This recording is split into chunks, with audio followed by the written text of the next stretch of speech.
Everyone and welcome back to our channel craze of study. आज हम B Ed third semester के most important questions की series का next video देखेंगे। तो चलिए आइए शुरू करते हैं आज का हमारा वीडियो। पहला प्रश्न है, कक्षा कक्ष प्रबंधन कौशल के प्रमुख घटक या चर कौन से हैं? इसका उत्तर है कक्षा कक्ष प्रबंधन कौशल के घटक। कक्षा कक्ष प्रबंधन कौशल के घटक निम्नलिखित हैं। पहला है अधिगम को रोचक बनाना, छात्रों को उद्देश्यों की प्राप्ति के लिए अभिप्रेरित करना, छात्रों की समुचित विकास के लिए प्रयास करना।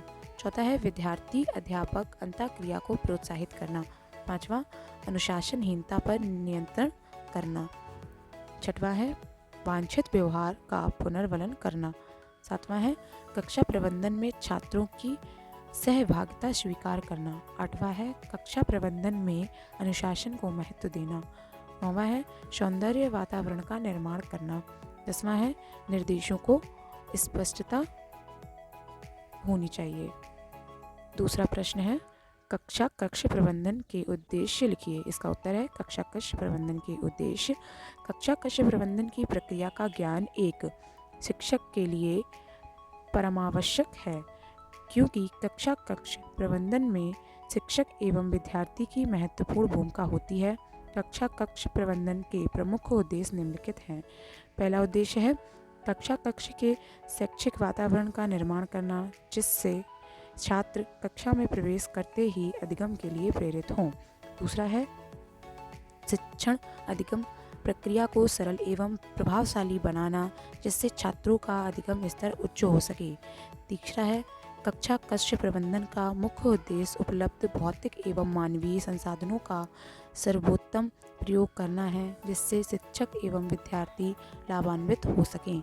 चौथा है कक्षा कक्ष प्रबंधन का मुख्य उद्देश्य कक्षा से संबंधित तथ्यों के मध्य संबंध स्थापित करना है, जिससे कि प्रबंधन प्रक्रिया का चहुमुखी विकास हो सके। पांचवा है कक्षा कक्ष प्रबंधन का मुख्य उद्देश्य अधिगम को स्थायी बनाना है तथा उसको उच्च स्तरीय गति प्रदान करना है। छठवां है कक्षा कक्ष प्रबंधन का उद्देश्य कक्षा कक्ष को संपूर्ण सुविधाओं से संपन्न बनाना है, जिससे कि शिक्षण अधिगम प्रक्रिया रुचिपूर्ण बनाई जा सके।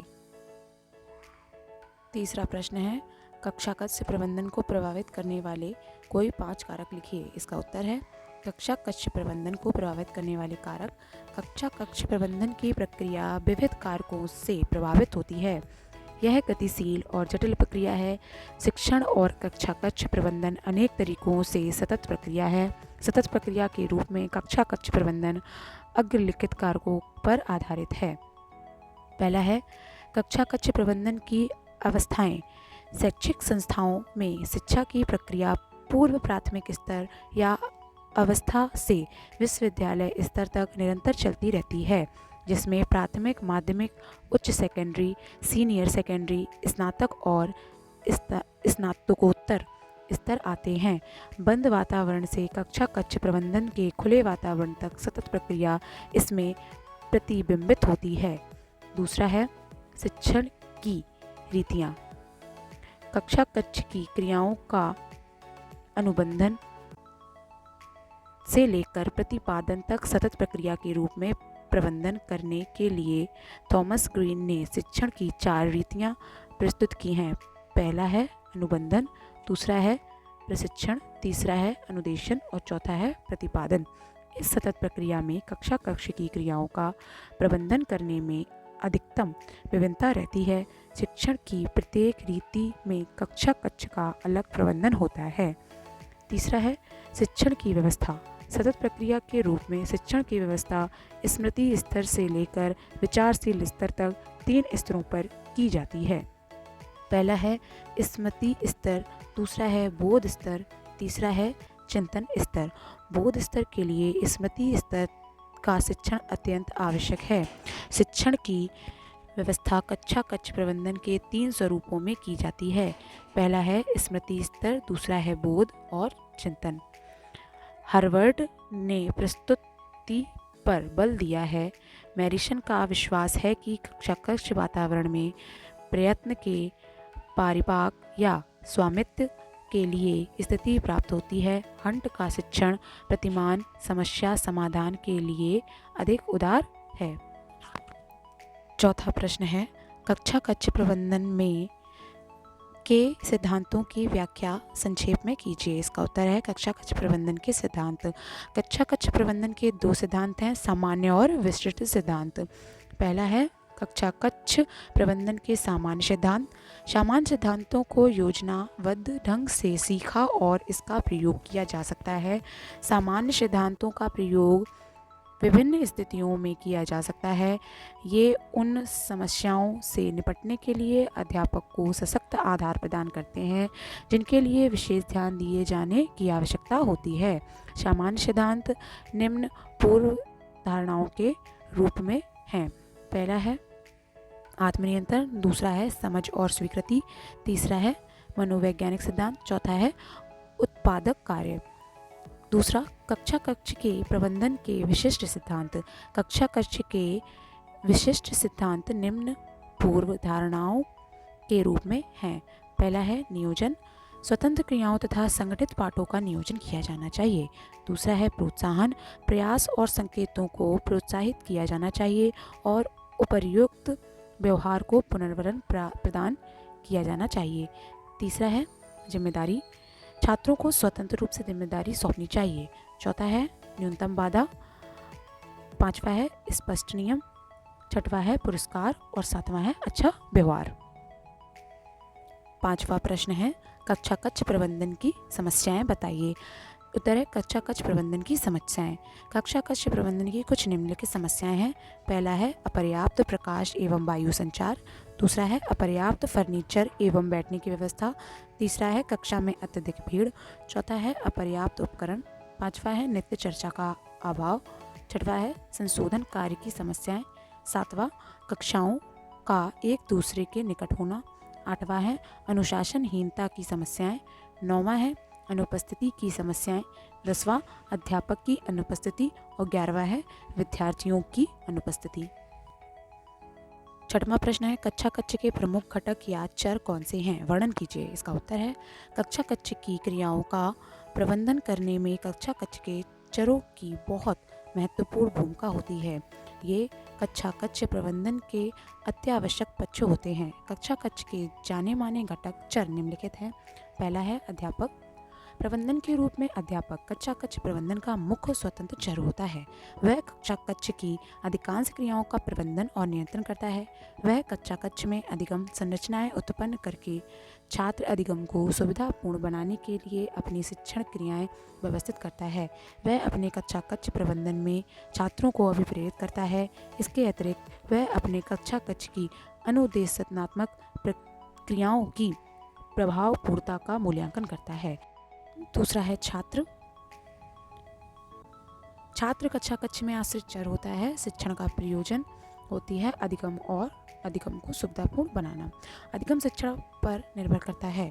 पहला है यदि शिक्षण को स्मृति स्तर पर व्यवस्थित किया जाता है तो रटन अधिगम होता है।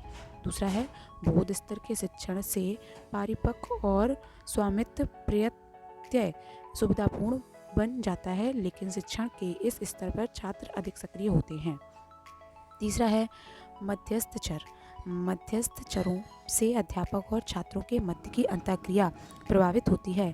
कक्षा कक्ष के महत्वपूर्ण मध्यस्थ चर निम्नलिखित हैं। पहला है विषय वस्तु, जिसमें शब्द, प्रत्यय, तथ्य, सिद्धांत, नियम, शाब्दिक भाषा, सृजनात्मकता इत्यादि शामिल हैं। दूसरा है शिक्षण उद्देश्य, ज्ञानात्मक, भावात्मक और मनोक्रियात्मक उद्देश्य। तीसरा है शिक्षण विधियाँ, अध्यापक केंद्रित शिक्षण, छात्र केंद्रित शिक्षण। चौथा है शिक्षण की सूक्तियाँ। पांचवा है शिक्षण की प्रविधियाँ।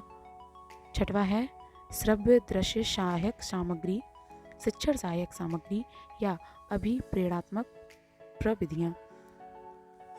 सातवां है शिक्षण कौशल और सामाजिक कौशल। आठवां है संप्रेषण योग्यता और कौशल। नौवां है शिक्षक की सहायक युक्तियाँ। सातवां प्रश्न है कक्षा कक्ष प्रबंधन में शिक्षक की भूमिका का वर्णन अथवा कक्षा कक्ष प्रबंधन कौशल एक अध्यापक के लिए क्यों आवश्यक है, विवेचित कीजिए। इसका उत्तर है कक्षा कक्ष प्रबंधन में शिक्षक की भूमिका। कक्षा कक्ष प्रबंधन के मुख्य घटक के रूप में अध्यापक को अध्यापक, प्रबंधक, दार्शनिक, निर्देशक, अनुसंधानकर्ता, नेता इत्यादि के रूप में अनेक भूमिकाएं निभानी होती हैं। कक्षा कक्ष प्रबंधन में अध्यापक की महत्वपूर्ण भूमिकाएं निम्नलिखित हैं। पहला है अध्यापक के रूप में अध्यापक को एक अध्यापक की तरह दिखना और व्यवहार करना चाहिए। उसे अपने छात्रों के बारे में जानकारी होनी चाहिए, अर्थात छात्रों की रुचियों, रुझानों, योग्यताओं, उपलब्धियों और उनकी सामाजिक सांस्कृतिक पृष्ठभूमि के बारे में। दूसरा है प्रबंधक के रूप में अध्यापक को प्रबंधक के कर्तव्यों, जिम्मेदारियों, कार्यों और अधिकारों की जानकारी होनी चाहिए। शिक्षण प्रक्रिया का नियोजन, संगठन, पर्यवेक्षण, निर्देशन, समन्वयन और नियंत्रण अध्यापक के महत्वपूर्ण कार्य हैं। तीसरा है नेता के रूप में अध्यापक को अपनी कक्षा के नेता के रूप में कार्य करना चाहिए। शिक्षक नेतृत्व अध्यापक का महत्वपूर्ण कार्य होता है। अध्यापक के नेतृत्व के गुण होने चाहिए। चौथा है दार्शनिक के रूप में अध्यापक को विषय वस्तु की जानकारी प्रदान करनी होती है।